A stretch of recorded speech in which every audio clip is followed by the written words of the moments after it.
الحمد لله وكفى وسلام على عباده الذين اصطفى أما بعد فأعوذ بالله من الشيطان الرجيم بسم الله الرحمن الرحيم إن المتقين في مقام أمين في جنات وعيون يلبسون من سندس واستبرق متقابلين يدعون فيها بكل فاكهة آمنين صدق اللہ العظیم. معزز سامعین کرام، تراویح میں الحمدللہ 25 پارے مکمل ہو گئے ہیں. جو آیت کریمہ ابھی آپ حضرات کے سامنے پڑھی گئی ہے وہ سورہ دخان کی آیات ہیں. اس میں اللہ تبارک و تعالی نے جنت والوں کے احوال کو بیان فرمایا ہے کہ جنت میں کون لوگ جائیں گے اور وہاں پر ان کی حالت کیا ہوگی، ان کے لیے کیا کیا ہوگا اور کیا نہیں ہوگا. جنت کی ساری تفصیل تو یہاں پر اللہ نے بیان نہیں فرمایا ہے، بلکہ پورے قرآن شریف میں اور جتنا بھی احادیث مبارکہ کا ذخیرہ ہے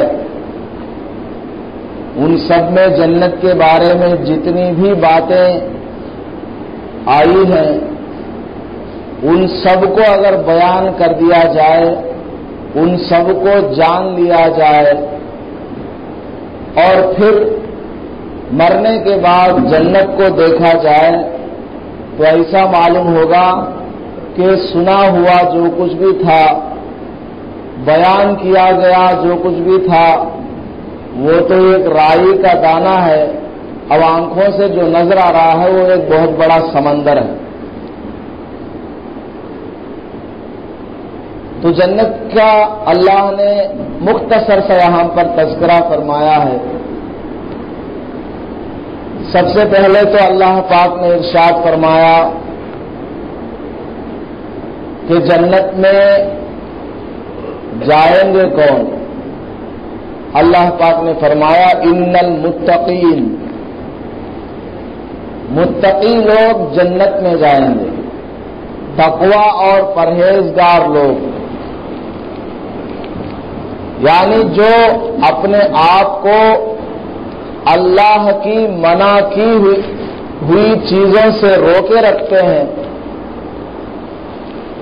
اور اللہ کے احکام کی پابندی کرتے ہیں، اللہ کا حکم مانتے ہیں، اللہ کی عبادت کرتے ہیں، جتنی بھی منکرات ہیں ممنوعات ہیں ان سب سے پرہیز کرتے ہیں، اپنے آپ کو روکے رکھتے ہیں، ان کو متقی کہا جاتا ہے. جن لوگوں کے دلوں میں تقوی ہوگا ان کو متقی کہا جاتا ہے. تقوی حاصل کس طرح ہوگا؟ بہت سارے طریقے ہیں. ایک طریقہ وہ ہے روزہ رکھنا. اللہ نے روزہ جب فرض فرمایا تو ارشاد فرمایا یا ایھا الذین آمنوا کتب علیکم الصیام کما کتب علی الذین من قبلکم، اے ایمان والو ہم نے تم پر روزہ فرض فرمایا ہے جیسا کہ اس سے پہلی امتوں پر بھی روزہ فرض تھا. کیوں فرض فرمایا؟ روزہ رکھنے سے کیا حاصل ہوگا، اس کا آبجیکٹو پوائنٹ کیا ہے، روزے کا فائدہ کیا ہے؟ تو اللہ نے ارشاد فرمایا لعلکم تتقون. روزہ ہم نے اس لیے فرض نہیں کیا کہ ہمارے پاس کھانے کا سامان ختم ہو گیا ہو، یا ہمارے خزانے میں اناج غلہ وغیرہ میں کمی آ رہی ہو، یا اللہ تعالی ہم سے ویسے ہی ناراض ہو گیا ہو، خامخواہ بھوکا رہنے کا حکم فرمایا، ایسی کوئی بات نہیں، بلکہ اللہ نے ارشاد فرمایا روزہ رکھنے کا آبجیکٹو پوائنٹ کیا ہے، اس کا فائدہ کیا ہے، روزہ رکھنے سے کیا حاصل ہوگا؟ اللہ نے فرمایا لعلکم تتقون، تاکہ تم سب متقی بن جاؤ، پرہیزگار بن جاؤ، تقوی تمہارے اندر آ جائے، خدا سے ڈرنے کا مادہ پیدا ہو جائے، گناہوں سے بچنے کا ہمارے اندر مادہ پیدا ہو جائے، اتنی طاقت ہم کو حاصل ہو جائے۔ تو روزہ رکھنے سے انسان میں تقوی پیدا ہو جاتا ہے۔ تقوی وہ ایک صفت ہے، تقوی وہ ایک صفت ہے جس سے آدمی اپنے آپ کو گناہ سے بچا کے رکھ سکتا ہے اور نیک کاموں میں اپنے آپ کو لگا سکتا ہے۔ تو جو لوگ روزہ رکھتے ہیں اور روزے کے جو فرائض ہیں، روزے میں جس طریقے سے آدمی کو رہنا چاہیے اس طرح روزہ رکھتا ہے تو اس کو یہ چیز حاصل ہو جاتی ہے، یعنی وہ تقوی پرہیزگار والا بن جاتا ہے۔ روزہ صرف کھانے پینے سے رکنے کا نام نہیں ہے، روزہ صرف کھانے پینے سے رکنے کا نام نہیں ہے۔ کھانے پینے سے تو ہم سال بھر بھی رک جاتے ہیں۔ آدمی بعض مرتبہ کسی اہم کام میں رہتا ہے، صبح ہی سویرا سفر میں چلا جاتا ہے یا کسی اہم کام میں چلا جاتا ہے تو اس کو کھانا بھی یاد نہیں رہتا، پانی بھی یاد نہیں رہتا، اسی طرح شام کا وقت آ جاتا ہے۔ تو روزہ صرف بھوکا رہنے کا نام نہیں، روزہ بھوکا رہنے کے ساتھ اپنے جسم کو کھانے پینے سے روکے رکھنے کے ساتھ ساتھ گناہوں سے بھی روکے رکھنے کا نام ہے۔ ہماری زبان روزے کی حالت میں جھوٹ نہ بولے۔ کتنی ہی بڑی مصیبت ہمارے اوپر آ جائے ہم جھوٹ نہ بولیں۔ جھوٹ یہ اللہ کو بہت ہی زیادہ ناپسند ہے۔ جھوٹ اتنی بری چیز ہے، جب آدمی جھوٹ بولتا ہے اس کے منہ سے ایسی بدبو آتی ہے کہ اس بدبو کو فرشتے اللہ کے برداشت نہیں کر پاتے۔ جب آدمی پیشاب پاخانہ کرنے کے لیے ٹوائلٹ میں جاتا ہے تو اس کے کندھوں پر جو فرشتے ہوتے ہیں، کرامن کاتبین، نیک اعمال لکھنے والا فرشتہ اور گناہوں کو لکھنے والا فرشتہ، یہ دونوں وہاں سے ہٹ جاتے ہیں۔ جب آدمی اس جگہ پہ جاتا ہے تو یہ فرشتے بیچارے بڑے ہی لطیف نازک ہوتے ہیں، یہ فرشتے اس جگہ سے ہٹ جاتے ہیں۔ جب آدمی وہاں سے فراغت حاصل کر کے واپس آتا ہے پھر فرشتے ان کے کندھوں پر مسلط ہو جاتے ہیں۔ تو جھوٹ جب آدمی بولتا ہے اس کے منہ سے اتنی بدبو آتی ہے، ہم اور آپ اس کو سونگھ نہیں سکتے، ہم کو پتہ نہیں چلتا ہے، لیکن اللہ کے فرشتوں کو اس کا پتہ چل جاتا ہے۔ اس کے منہ سے نکلنے والی بدبو کے ڈر سے وہ فرشتے 1 میل دور چلے جاتے ہیں۔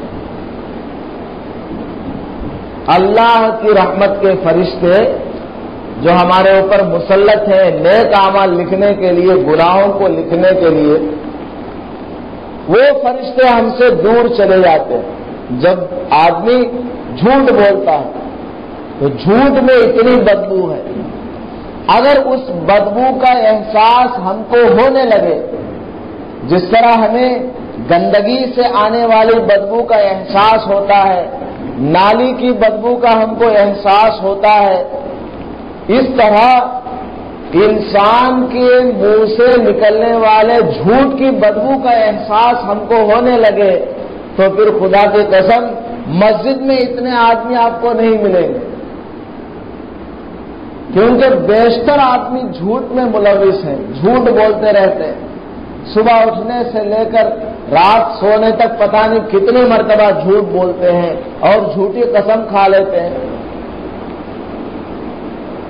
عام حالات میں بھی جھوٹ بولنا حرام ہے، روزے کی حالت میں تو بدرجہ اولا حرام ہے، تو روزے کی حالت میں جھوٹ نہیں بولنا ہے، کھانے پینے سے جس طرح رکنا ہے جھوٹ بولنے سے بھی آدمی کو رک جانا چاہیے۔ ایسے ہی روزے کی حالت میں غیبت کرنے سے بھی رکنا چاہیے۔ غیبت کہتے ہیں ایک آدمی کے اندر کوئی برائی پائی جاتی ہے، مثلا وہ شراب پیتا ہے، نماز نہیں پڑھتا ہے، زنا کرتا ہے، چوری کرتا ہے یا اور کوئی برائی بیڈ ہیبٹ اس کے اندر ہے، ہم نے اس کی برائی کو دوسرے کے سامنے بیان کیا، کیا مقصد ہے بیان کرنے کا؟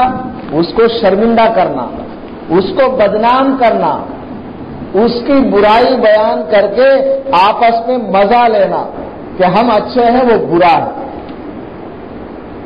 اس مقصد سے کسی کے اندر پائے جانے والی برائی کو بیان کرنے کا نام غیبت ہے۔ اگر کوئی اس طرح کا کام کرتا ہے، اللہ پاک ارشاد فرماتے ہیں یہ ایسا ہی ہے جیسا کہ اس نے اس کا گوشت کھا لیا ہو۔ اس کا گوشت کھانا جس طرح حرام ہے، اس طرح اس کی برائی کو اس کے پیچھے بیان کرنا حرام ہے۔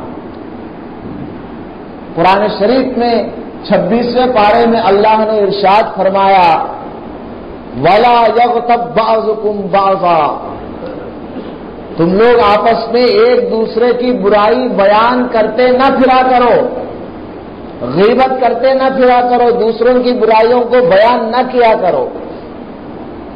أَيُحِبُّ أَحَدُكُمْ أَن يَأْكُلَ لَحْمَ أَخِيهِ مَيْتًا، کیا تم لوگ اس بات کو پسند کرتے ہو کہ تمہارا ایک سگا بھائی مرا ہوا تمہارے سامنے پڑا ہو، اس کی لاش تمہارے سامنے بچھائی ہوئی ہو اور تم اس کے بدن سے گوشت کو کاٹ کاٹ کر کھاؤ، کیا تم اس بات کو پسند کرتے ہو؟ ہے کوئی دنیا کے اندر اتنا بدبخت شقی القلب آدمی، حیوان صفت رکھنے والا کہ اپنے سگے مرے ہوئے بھائی کے لاش سے اس کے گوشت کو کاٹ کاٹ کر کھائے؟ اللہ پاک ارشاد فرماتے ہیں بندوں کی طرف سے اللہ خود جواب دیتے ہیں فَكَرِهْتُمُوهُ، تم میں سے کوئی بھی اس بات کو پسند نہیں کرتا، تم میں سے کوئی بھی اس بات کو پسند نہیں کرتا کہ اپنے مرے ہوئے بھائی کا، اس کے لاش کا کچا گوشت کاٹ کر چبا کر کھائے، تم میں سے کوئی اس بات کو پسند نہیں کرتا، تو پھر غیبت کیوں کرتے ہو؟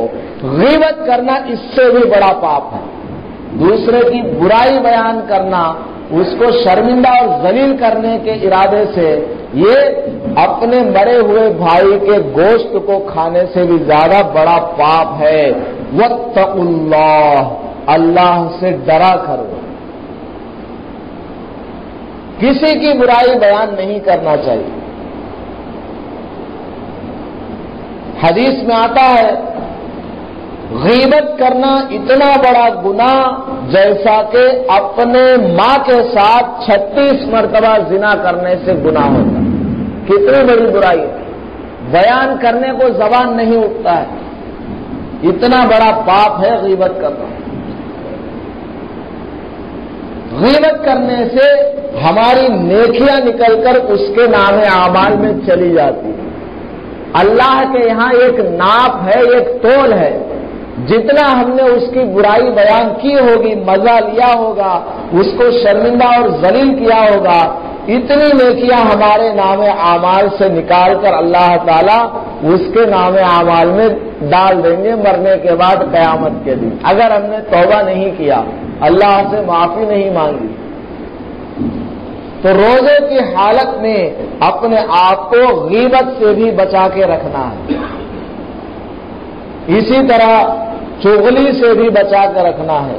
چغلی، اس کی بات جا کر اس کے سامنے بیان کر دیا، تیرے بارے میں انہیں ایسا ایسا بولا ہے، پھر اس کے بارے میں اس کے پاس آگے بیان کر دیا، اب دونوں کے درمیان لڑائی جھگڑا کروا دیا، دونوں کے درمیان لڑائی جھگڑا کروا دیا۔ تو یہ کیا ہے؟ اسی کا نام چغلی ہے۔ ایسا کام کرنے والا، حدیث میں آتا ہے لا يدخل الجنت قطات، دو آدمی کے درمیان لڑائی جھگڑا پیدا کرنے کے لیے اس کی بات اس کے سامنے غلط سلط، اس کی بات اس کے سامنے غلط سلط بیان کرتا ہے تاکہ دونوں میں لڑائی جھگڑا پیدا ہو، لا يدخل الجنہ، وہ جنت میں داخل نہیں ہوگا، وہ جنت میں داخل نہیں ہوگا، اللہ تعالیٰ اس کو جنت میں نہیں بھیجیں گے۔ تم نے دو مسلمان بھائی کے درمیان لڑائی کیوں کروایا، جھگڑا کیوں کروایا؟ تو عام حالات میں چغلی کرنے کا اتنا بڑا نقصان ہے، تو روزے میں تو اور زیادہ نقصان ہے۔ تو روزے میں جس طرح ہم کھانے پینے سے اپنے آپ کو روکے رکھتے ہیں، چغلی سے بھی اپنے آپ کو روکے رکھنا ہے۔ اسی طرح آنکھوں کو غلط چیز کی طرف نظر اٹھانے سے روکے رکھنا ہے۔ اللہ پاک ارشاد فرماتے ہیں قل للمؤمنین یغضوا من ابصارہم، اے محمد صلی اللہ علیہ وسلم ایمان والوں سے کہہ دیجئے کہ وہ اپنی آنکھوں کو بچائے رکھیں، ان کی حفاظت کرتے ہوئے چلیں۔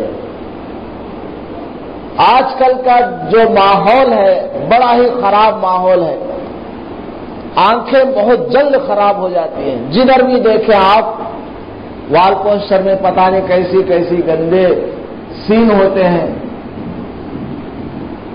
آدمی اپنی آنکھ نگاہ کو بچانا چاہے تو بڑا مشکل ہے، اس لیے راستہ چلتے ہوئے بڑے ہی احتیاط کے ساتھ چلنا چاہیے۔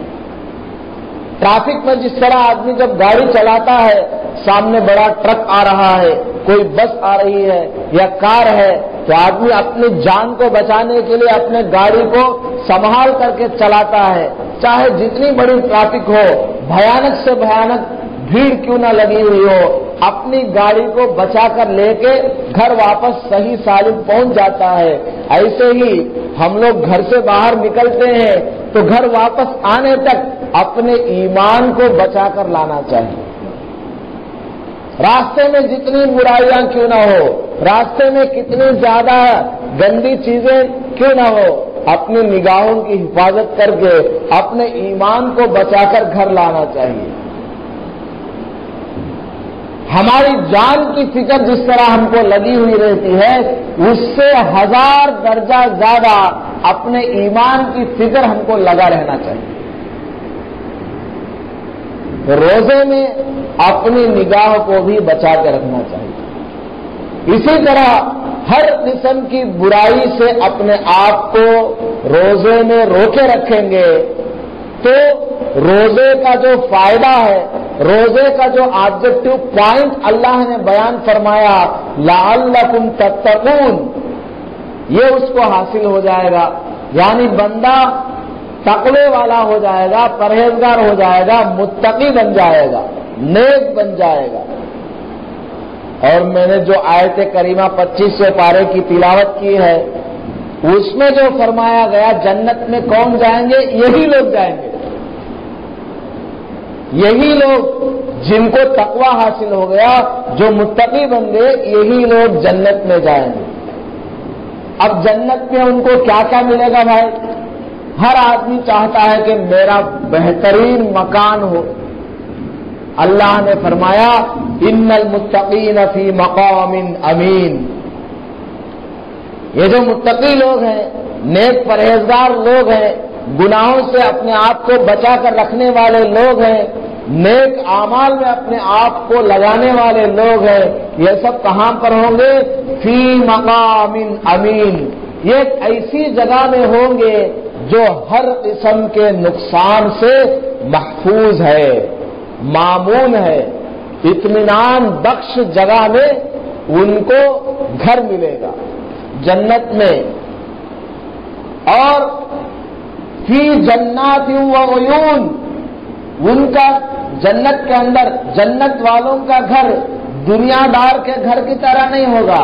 ہمارے گھر میں کوئی باغ لگا ہوا ہے، ہمارے ہاں کوئی باغ نہیں، کوئی نہر نہیں، لیکن جنت میں جنت والوں کو اللہ تعالیٰ جو مکان دیں گے، جو گھر بنائیں گے، اس کے آزو بازو میں جنات ایک نہیں بے شمار باغات لگے ہوئے ہوں گے. ایپل کے باغات ہیں، سیب کے ہیں، اس کے ہیں، اس کے ہیں. آدمی دیکھتے دیکھتے حیرت میں پڑ جائے گا، ایسے باغات میں اس کا مکان ہوگا. جنت کا ایک ایک درخت اتنا بڑا ہوگا، اتنا بڑا ہوگا، 500 سال اگر کوئی آدمی گھوڑے میں بیٹھ کر سفر کرنا چاہے تو درخت کے نیچے ہی وہ بھاگتا رہ جائے گا. وہ درخت کا چوڑائی ختم نہیں ہوگا، اس درخت کی چوڑائی اور اس کی لمبائی، اس کا سایہ ختم نہیں ہوگا. 500 برس تک اگر کوئی آدمی گھوڑا چلائے، اتنے بڑے بڑے درخت وہاں پر لگے ہوئے ہوں گے. وعیون، اور جنت کے اندر نہریں ہوں گی، میٹھے میٹھے پانی کے نہر، دودھ کے نہریں ہوں گی، دودھ کے نہر، ریورس، بڑے بڑے نہر، اور شہد کے نہر ہوں گی. شہد آج ہم کو ملتا نہیں، اصلی چیز، اصلی شہد اگر کوئی آدمی حاصل کرنا چاہے اس کو ملتا ہے، سب ڈپلیکیٹ. وہاں پر اوریجنل شہد اللہ تبارک و تعالیٰ دیں گے، جنت کا شہد دیں گے، اور 1-2 کلو نہیں بلکہ شہد کی نہریں وہاں پر بہ رہی ہوں. فی جنات و عیون، تو اس کا مکان ایسی جگہ پر ہوگا جہاں پر باغات ہو اور نہریں ہوں، دودھ کے، پانی کے اور شہد کے. یلبسون من سندس و استبرق متقابلین. انسان چاہتا ہے کہ اس کے پاس بہتر سے بہتر کپڑا پہننے کے لیے ہو، تو اللہ پاک فرماتا ہے کہ جنت والوں کو اچھا سے اچھا کپڑا دیا جائے گا، ریشم کا کپڑا وہاں ان کو پہننے کے لیے دیا جائے گا. دنیا میں مرد کے لیے ریشم کا کپڑا پہننا حرام ہے. تھوڑا بہت یہاں 4 انگلی سے کم کالر میں یا آستین میں تھوڑا بہت لگا سکتا ہے، یا دامن میں کنارے پر لگا سکتا ہے، ورنہ ریشم کا کپڑا مرد کے لیے جائز نہیں ہے. جنت میں یلبسون من سندس، جنت والوں کو ریشم کا کپڑا دیا جائے گا، بہتر سے بہتر کپڑا اس کو دیا جائے گا. اور آدمی چاہتا ہے کہ اس کے پاس نیک بیوی ہو، نیک اس کو بیوی ملے، خوبصورت بھی ہو، خوبصورت بھی ہو. تو اللہ پاک فرماتے ہیں وَزَوَّجْنَاهُمْ بِحُورٍ عِينٍ، جنت والوں کا نکاح ہم ایسی عورتوں کے ساتھ کرائیں گے جو سفید رنگ کی ہوں گی، گوری گوری ہوں گی، اور ان کی آنکھیں چوڑی چوڑی ہوں گی. جنت کی حور اگر اپنے انگلی سے زمین کی طرف اشارہ کر دے تو ساری زمین اگر رات کا وقت ہو رہا ہو تو اس سے روشنی آ جائے گی، اتنا نور اس کے انگلی سے ٹپک رہا ہوگا. ایسی پاکیزہ عورتوں کے ساتھ اللہ تبارک و تعالی جنت والوں کا نکاح کرائیں گے، جوڑا بنا دیں گے. اور لا یدعون فیہا بکل فاکہۃ آمنین. ہم لوگ یہاں چاہتے ہیں کہ ہم کو بہتر سے بہتر کھانا مل جائے، روزانہ چکن بریانی ملے، مرغ مسلم ملے. ہم لوگ یہاں پر خواہش کرتے ہیں, تمنا کرتے ہیں کہ اچھا سا اچھا ہم کو کھانا مل جائے, لیکن یہاں پر ہماری تمنا پوری نہیں ہوتی ہے. اللہ پاک فرماتے ہیں یدعون فیہا بکل فاکہۃ آمنین, جنت میں جنت والا جو بھی چاہے گا ہر قسم کا میوہ اس کو مل جائے گا. جو بھی اس کا دل چاہے گا وہاں پر وقت نہیں لگے گا. دل کے اندر خواہش پیدا ہوئی کہ ہم فلاں چیز کو کھائیں, کوئی پرندہ اڑ کر جا رہا ہے, دل میں تمنا ہوئی کہ میں اس کو کھا جاؤں, اس کا بھنا ہوا پکوڑا کھاؤں, تو وہ پکوڑے کی شکل میں بن کے آپ کے سامنے حاضر ہو جائے گا کہ دنیا میں تم نے بڑی پریشانی اٹھائی, روزہ رکھا, تراویح پڑھی, نمازوں کا اہتمام کیا, گناہوں سے اپنے آپ کو بچا کے رکھا ہے, آؤ آج جنت میں ہم کو کھا لو. انسان وہاں جس چیز کو تمنا کرے گا وہ اس کے سامنے حاضر ہو جائے گی. بکل فاکہہ, ہر قسم کے میوے اس کو ملیں گے. لا یذوقون فیہا الموت الا الموتۃ الاولی. آدمی چاہتا ہے کہ جب اتنی آرام کی چیزیں وہاں پر ہے, بہتر سے بہتر مکان ملا ہوا ہے, باغات ہیں, دودھ کی شہد کی نہریں ہیں, بہتر سے بہتر کپڑا اس کے پاس ہے, کھانے پینے کے لیے اچھے اچھے میوے ہیں, انسان کا دل چاہتا ہے کہ میں یہاں پر ہمیشہ رہوں. تو اللہ پاک فرماتے ہیں لا یذوقون فیہا الموت, اے جنت والو, دنیا میں تم نے موت کا مزہ چکھا تھا, تم کو موت آ گئی تھی, لیکن جنت میں لا یذوقون فیہا الموت, تم کو جنت میں موت آنے والی نہیں ہے. الا الموتۃ الاولی, پہلی مرتبہ جو تم کو موت آئی دنیا میں بس وہی موت ہے. اب تم جنت میں پہنچ گئے ہو, یہاں پر موت تم کو آنے والی نہیں. ہمیشہ ہمیش کے لیے, 1000 نہیں, لاکھ نہیں, کروڑ نہیں, 10 کروڑ نہیں, انسان کی زندگی جنت میں ہمیشہ کے لیے ہے. ہمیشہ آدمی وہاں پر زندہ رہے گا, اس کو نہ کوئی بیماری آئے گی. انسان کو اللہ تعالی جوان بنا کر جنت میں داخل کریں گے, وہ ہمیشہ جوان ہی رہے گا, وہ بوڑھا نہیں ہوگا. اس کے بدن میں بہتر سے بہتر خوبصورتی ہوگی اور غیر ضروری بال اس کے چہرے کے بدن پہ نہیں ہوں گے. بڑا ہی طاقتور ہوگا. دنیا کے 70 مردوں کی طاقت اس کو دے دی جائے گی. بہت زیادہ وہاں پر عیش و عشرت کی زندگی ہے. تو اس لیے ہم سب کو چاہیے کہ ہم وہاں کی تیاری کریں. جب وہاں پر اللہ نے ہمارے لیے ایسا ایسا سامان تیار کر کے رکھا ہوا ہے تو عقل مند آدمی وہ ہے کہ وہاں کی تیاری کرے, وہاں کے لیے محنت کرے. جس طرح آدمی دنیا میں محنت کرتا ہے, کھیتی باڑی میں محنت کرتا ہے, دھوپ نہیں, پیاس نہیں, بھوک نہیں, محنت کرتا ہے. کیوں؟ 2-3 مہینے کے بعد فصل نکل آئے گی, فصل کو کاٹے گا تو اس سے اس کو بہت بڑا نفع ملنے والا ہے. اس نفع کو اس نے سامنے رکھا, اس لیے اپنے آپ کو تکلیف میں ڈالا, مصیبت میں ڈالا, محنت کیا, مزدوری کیا, تاکہ آگے چل کر اس کو آرام ملے. تو ہماری جو یہ 60-70 سالہ زندگی ہے یہ اصل مقصود نہیں ہے. مرنے کے بعد جو زندگی آ رہی ہے لامحدود ہے, اس کی کوئی انتہا نہیں ہے, وہ اصل مقصود ہے. اس لیے عقل مند آدمی وہ ہے کہ وہاں کے آرام و راحت کا خیال کرے. دنیا میں چاہے آپ بہتر سے بہتر مکان میں رہیں, زندگی کٹ جائے گی, ایک دن موت آنا ہے. چاہے آپ جھوپڑی میں رہیں, غریب سے غریب مکان میں رہیں, جب بھی زندگی کٹ جائے گی ایک دن موت میں آنا ہے.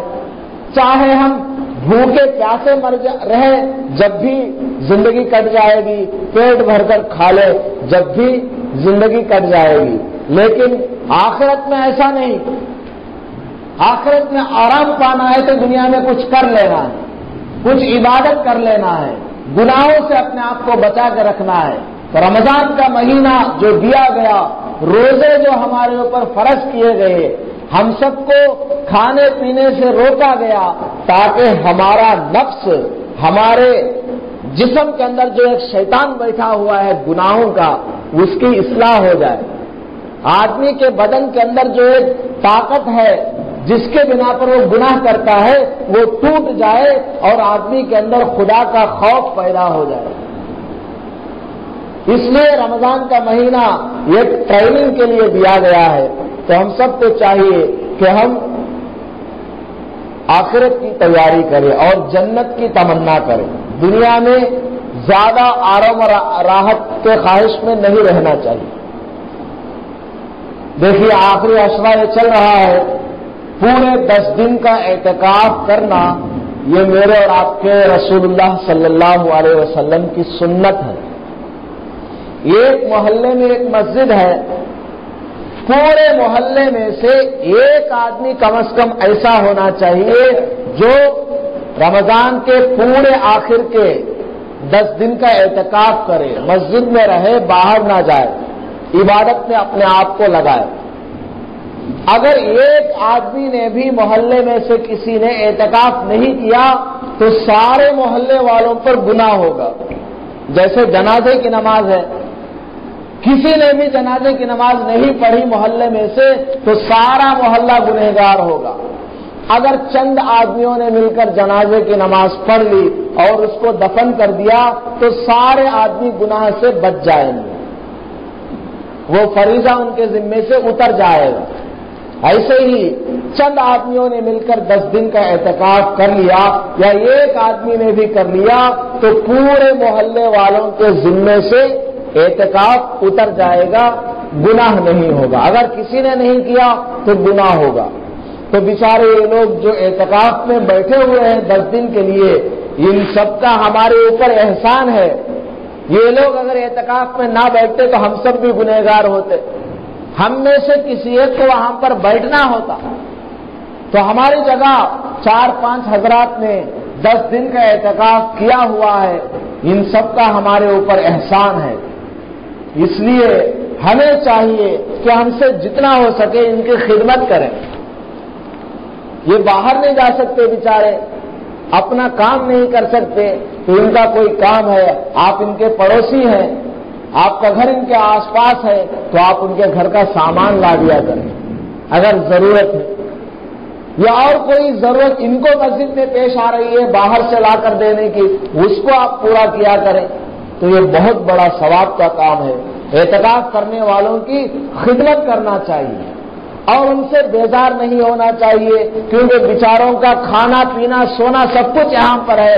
کبھی ایسا ہوتا ہے کہ بستر ایسے ویسے پڑا ہوا ہے، کھانے کا دانہ ادھر ادھر پڑا، اس سے بیزار نہیں ہونا چاہیے۔ وہ سب اللہ کے مہمان ہیں، اللہ کے مہمان سے کوئی ناراض ہوتا ہے؟ کوئی نہیں ہوتا۔ ان کی دعا اگر ہمیں لگ گئی تو ہم کامیاب ہو جائیں گے۔ بہرحال ان کی خدمت کرنا چاہیے۔ اور دوسری بات یہ ہے، اعتکاف اگر کوئی نفل رکھنا چاہے تو رکھ سکتا ہے، یعنی 1 دن کا اعتکاف کر لیا، 1 دن کا اگر اعتکاف کرنا چاہے کر سکتا ہے، 2 دن کا، 3 دن کا، 1 ہفتے کا کرنا چاہے تو کر سکتا ہے، اس میں کوئی حرج نہیں۔ اسی طرح گھروں کے اندر عورتیں اعتکاف کرنا چاہے، عورتوں کے لیے اعتکاف کرنا بڑا آسان ہے۔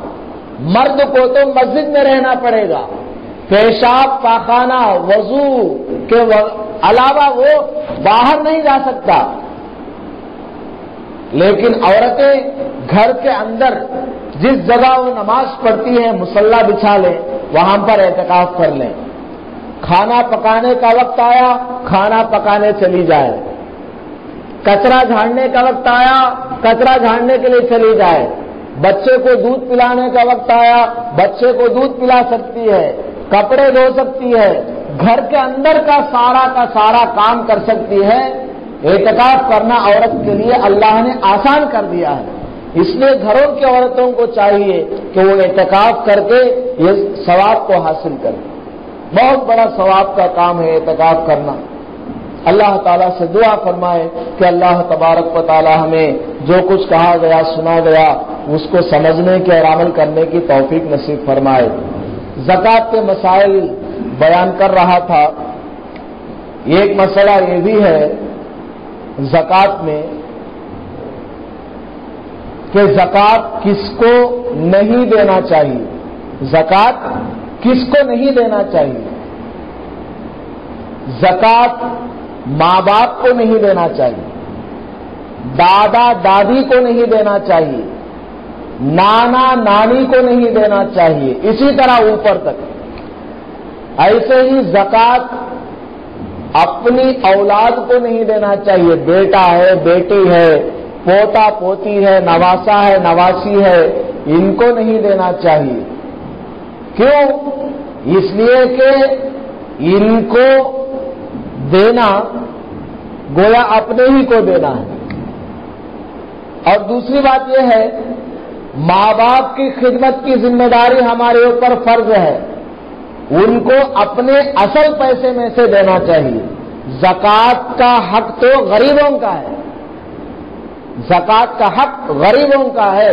ماں باپ کی ذمہ داری، بال بچوں کی ذمہ داری ہمارے اوپر ہے، تو ہمارے پاس جو اصلی پیسہ ہے اس کے ذریعے ان کو دینا چاہیے، ان کی خدمت کرنا چاہیے. اور ایسے ہی شوہر بیوی کو زکات نہیں دے سکتا، جائز نہیں. بیوی شوہر کو بھی زکات نہیں دے سکتی ہے، یہ بھی جائز نہیں ہے. ہاں، آدمی اپنے بھائی کو زکات دے سکتا ہے. اپنا کوئی بھائی ہے، غریب ہے، تو اس کو زکات دے سکتے ہیں. اس کی کوئی بہن ہے، غریب ہے، اس کو زکات کا پیسہ دے سکتے ہیں. ماموں ہے، خالہ ہے، تو اس کو زکات کے پیسے دے سکتے ہیں. اس میں اس کو دو ثواب ملیں گے، ایک زکات ادا کرنے کا ثواب، دوسرا اپنے رشتہ داری کے تعلق کو قائم رکھنے کا ثواب.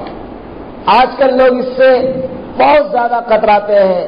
دوسروں کو لے جا کر پیسے تو دیں گے لیکن اپنا بیچارہ جو غریب بھائی ہے اس کو پیسے نہیں دیتے.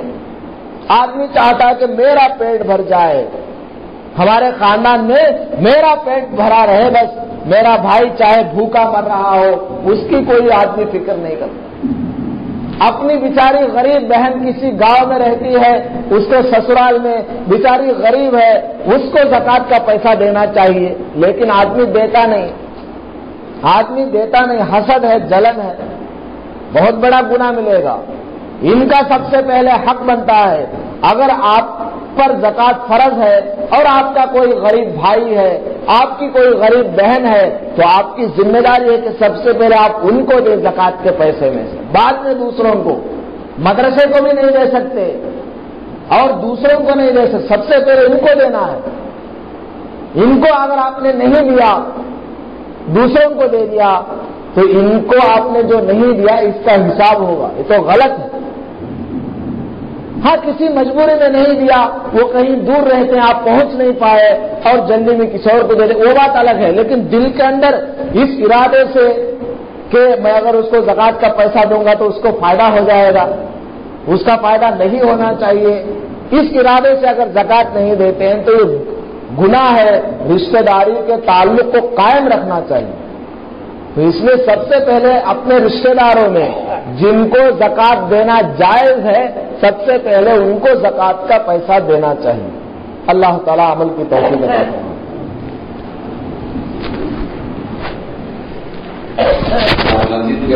فرمائے.